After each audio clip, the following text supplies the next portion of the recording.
Welcome to our channel. Today we how to optimize your sales funnel with Salesforce. Detailed guide step by step clearly.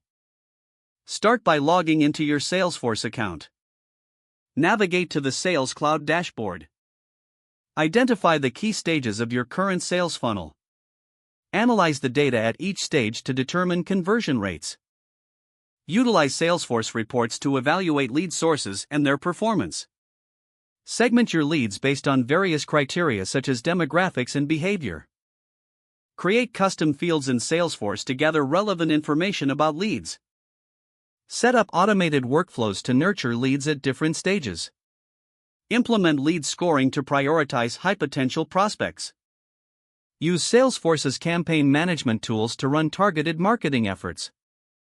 Regularly review and adjust your sales funnel based on performance metrics. Integrate third-party tools with Salesforce to enhance functionality. Train your sales team on using Salesforce features effectively. Monitor user adoption and gather feedback for continuous improvement. Ensure that your sales process aligns with your overall business strategy. Schedule periodic reviews of your sales funnel optimization efforts. If the page does not load, refresh the browser or try again in a private or incognito window. Make sure you are using the correct email address, then retype it carefully to avoid small typos. If your password is not accepted, use the reset option and create a new strong password you can remember. Check your spam folder for verification or security emails, then complete any requested confirmation steps. Enable two-factor authentication if available to improve account security and reduce unauthorized access risk. After signing in, review your profile details so your contact information and settings are accurate and current.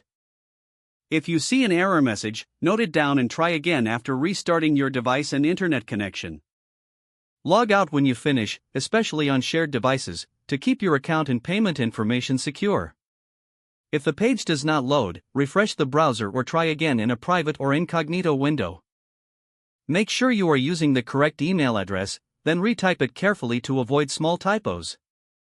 If your password is not accepted, use the reset option and create a new strong password you can remember. Check your spam folder for verification or security emails, then complete any requested confirmation steps. Don't forget to like this video and subscribe to our channel for more step-by-step tech guides.